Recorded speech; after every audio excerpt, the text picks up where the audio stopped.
Something that they can do is they can think about how they hold themselves up. I don't want to give people too much to think about, but I would say if they notice that their weight is very far on their toes throughout the day, like you see girls, especially like teenage girls, I see this a lot with them. They like to stand on their toes, and it's just a comfortable way for them to stand for whatever reason. But unfortunately, when your center of mass is so forward like that, that pushes that pelvis bowl forward where the water starts to spill out a lot. So if someone is in that orientation for a very long time, then that is going to lengthen out that hamstring, and that's going to put it under a lot of stress and a long stretch. So again, going back to how that could be problematic, we want the hamstring to be able to contract, relax, because ultimately, like every muscle needs to have a degree of slack.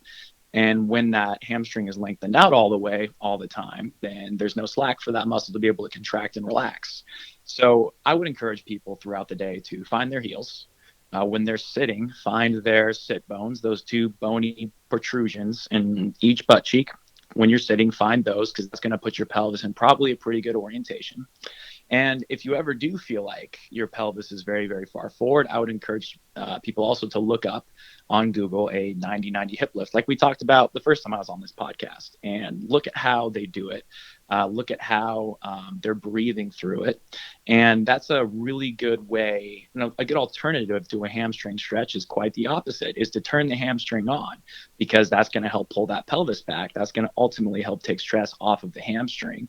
But the most important thing of that exercise is we need to be able to breathe through it slowly and effectively. And because if we're tight and we're trying to make a change to our body, if we're stressed out, if we're treating it like a max strength exercise, then we're just upregulating our system. We're just getting jacked up, right? We're not actually allowing our body to relax, breathing through it, feeling the obliques, because the obliques are the other muscle that works with the hamstrings in order to help pull that pelvis back, except it's just on the front side of your body.